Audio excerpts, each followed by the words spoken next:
राज्याचे उपमुख्यमंत्री अजित पवार यांच्या विमान दुर्घटनेनंतरच्या मृत्यूची बातमी आली आणि संपूर्ण राज्यावर शोककळा पसरली. राष्ट्रवादीचेच नाही तर राष्ट्रवादीच्या बाहेरचे देखील अनेक कार्यकर्ते, पदाधिकारी, नेते यांना अश्रू अनावर झाले. यापैकीच एक होते राष्ट्रवादीचे नाशिकच्या दिंडोरी तालुक्यातल्या ढकांबे गावचे सुदाम बोडके. खरं तर सुदाम बोडके हे अजितदादांचे अगदी कट्टर कार्यकर्ते, दादांवर मनापासून निस्सीम प्रेम करणारे कार्यकर्ते. अजितदादांच्या एकूणच या विमान दुर्घटनेची आणि त्यात अजितदादांचं निधन झाल्याची बातमी त्यांनी ऐकली आणि त्यांना देखील या ठिकाणी हृदयविकाराचा झटका आला आणि त्यांचं दुर्दैवी निधन झालं. आपल्यासोबत त्यांच्या परिवारातले सगळे सदस्य आहेत. काय नेमकं झालं? सुदामाप्पा ज्यावेळेला घरातून बाहेर पडत होते त्यावेळेला नेमकी काय घटना घडली? दादांच्या बातमी त्यांना कधी कानावर आली? काय आप्पा एका वर्षश्राद्धात 10व्याच्या कार्दशक्रिय विधीसाठी गावात गेलेले होते. त्यांनी व्हॉट्सअपवर बातमी बघितली आणि अत्यंत मनाला चटका लागला. त्यांना ते दुःख सहन न झाल्यामुळं त्यांना थोडासा त्रास जाणवू लागला. त्यांनी दिवसभर 1-2 तास टी व्ही बघितली नाही, पण मग शेवटी ते दवाखान्यात गेले.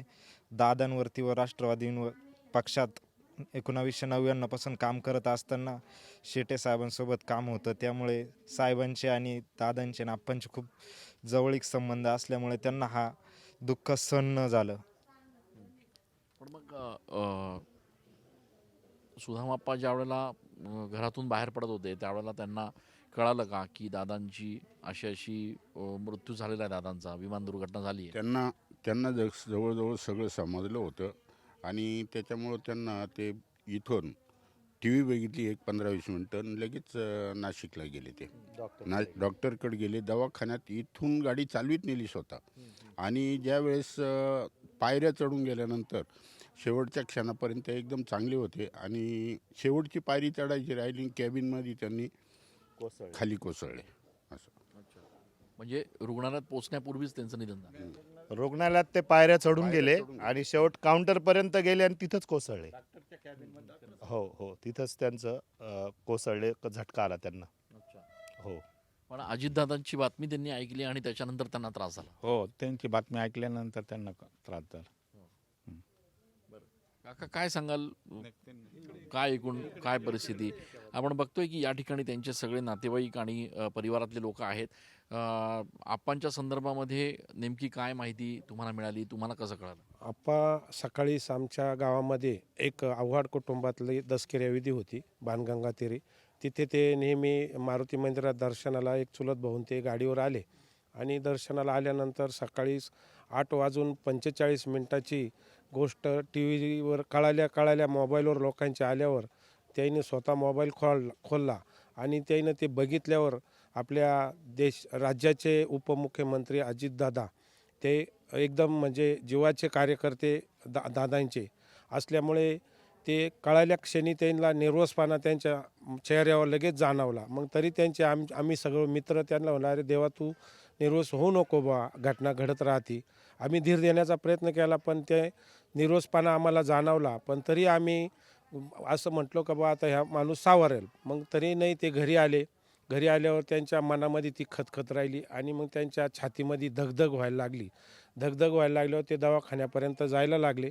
पण ते जावेपर्यंत त्यांना त्यांचा अखेरचा श्वास घेतला आणि ते दादांच्याच या घटनेची चाहूल लागल्यामुळेच त्यांच्या शरीराला त्यांना तो झटका बसला आणि ते शेवट दादांच्याच सच्चा कार्यकर्ते असल्यामुळे शेवटचा श्वास घेतला. ते गावातली सगळ्यात पहिली शाखा राष्ट्रवादीची ही आप्पांच्या पुढाकाराने उघडली होती.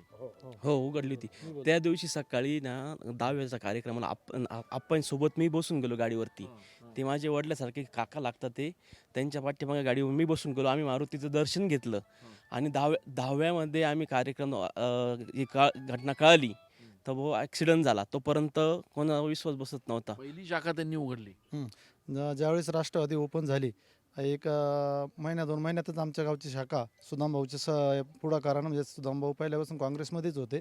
राष्ट्रवादीत अजितदादा पवार साहेबांनी पक्ष खोला, लगेच आम्ही त्यांच्याबरोबर त्यांच्या पक्षात गेलो आणि दादांच्या हस्तेच आमच्या गावची शाखाचं उद्घाटन, सुदामभाऊ अध्यक्ष आणि मी उपाध्यक्ष अशी शाखा खोलली होती.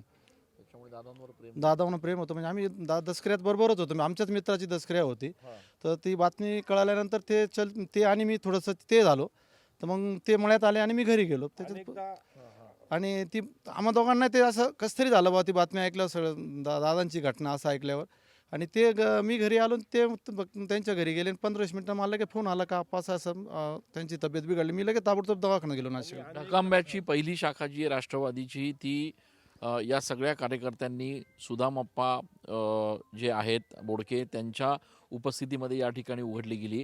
अजितदादांचे अत्यंत कट्टर कार्यकर्ते, निस्सिम कार्यकर्ते म्हणून त्यांची ओळख होती. आणि ज्यावेळेला अजितदादांच्या मृत्यूची बातमी आली त्यावेळेला ही बातमी बघितल्यानंतर सुदामप्पा यांना अस्वस्थ व्हायला लागलं, त्यांच्या छातीत दुखायला लागलं. ते नाशिकमध्ये हॉस्पिटलमध्ये गेले, हॉस्पिटलच्या पायऱ्या देखील चढून वरती गेले, मात्र त्यांच्यावर उपचार होण्यापूर्वीच त्यांचा दुर्दैवी मृत्यू झालेला आहे. त्यामुळे अजितदादा यांच्यावर प्रेम करणारे त्यांचे निस्सिम कार्यकर्ते असलेले सुदाम बोडके यांचं अजितदादांच्या बातमीमुळेच अजितदादांचा जो मृत्यू झाला ती माहिती मिळाल्यामुळेच या ठिकाणी दुःखद निधन झाल्याचं सांगतायत. या सगळ्या प्रकरणानंतर आता ज्याप्रमाणे संपूर्ण राज्यावर अजितदादांच्या मृत्यूमुळे शोककळा पसरली आहे तसंच काहीसं वातावरण या ठिकाणी ढकांबेमध्ये सुदामप्पांच्या या दुर्दैवी मृत्यूनंतर आपल्याला बघायला मिळत आहे. कॅमेरा पर्सन आकाश शेवलेसह मी चंदन पूजाधिकारी, TV9 मराठी.